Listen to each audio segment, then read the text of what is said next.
Magandang araw sa inyong lahat. Ako nga po pala si Muriel Zamoras, galing sa BSED English 1A. Gusto niyo bang makarinig ng isang magandang kwento tungkol sa paglalakbay? Maaari ko kayong dalhin sa isang tanawin na puno ng kagandahan, at ito ang probinsya ng Bohol. Ngayon, aking ikikwento ang aking karanasan kung paano at gaano kaganda ang ating probinsya ng Bohol. At dito makikita natin ang mga magagandang tanawin sa ating lugar. Kaya ano pang hinihintay natin? Tara na! Isang araw, sa lugar ng Maribohol, may isang babaeng nagngangalang Muriel. Siya ay mahiyain. Siya ay mahilig maglakbay kasama ang kanyang pamilya. At sa araw na ito ay ikikwento niya ang paglalakbay niya. Ito ay ang araw na kaarawan ng kanyang kapatid.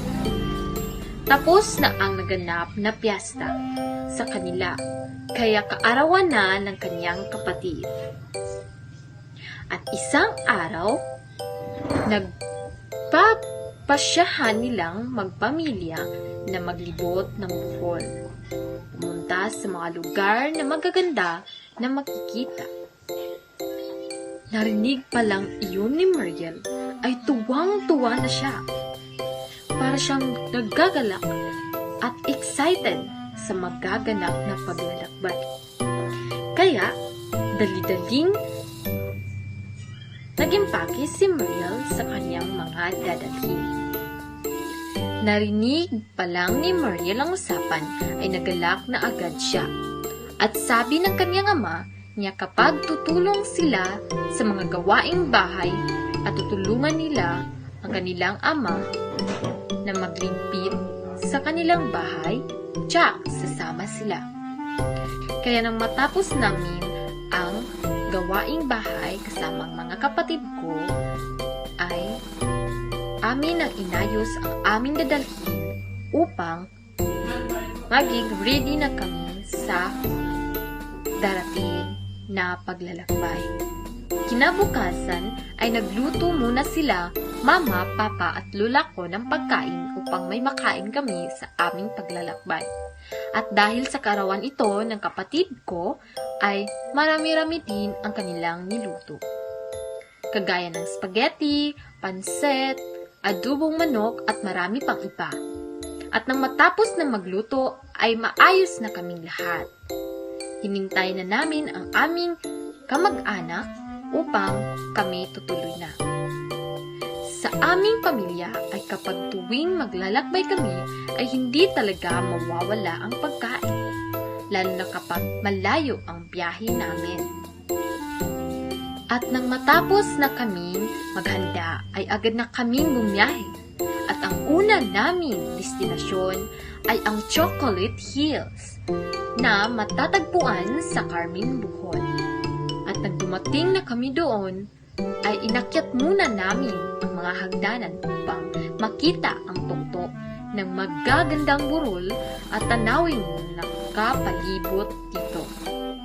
Masayang-masaya kami at namangha sa at napakagandang birding burol at ang mga magandang tanawin. Kaya hindi na namin pinaglagpas pa ang pagkuha ng litrato kasama ang aking buong pamilya. Ay pumunta na kami agad sa aming pangalawang destinasyon, ang Zocolate Park, na maraming mga hayop na makikita mo at napakaganda sa lugar na iyon dahil sa pagpasok mo pa lang ay makikita mo na ang napakagandang mga hayop. Pagkatapos namin doon ay bumiyahe na kami agad sa Anda, Bohol upang masaksihan ang ganda ng sinasabi nilang Anda di Boracay. Doon na kami nagtanghalian. Napakaganda sa lugar na iyon. dahil sa mga inapakan mo palang na buhangin na agad mong mararamdaman ang ganda dito. Napakalinaw ng tubig ng dagat at marami pang magagandang tanawin. Napakasaya ko sa araw na iyon. Tila bang ayaw ko nang umuwi. Masasarap na pagkain ang aming kinain. At saka, masaya rin ako dahil kasama ko ang lahat ng pamilya ko.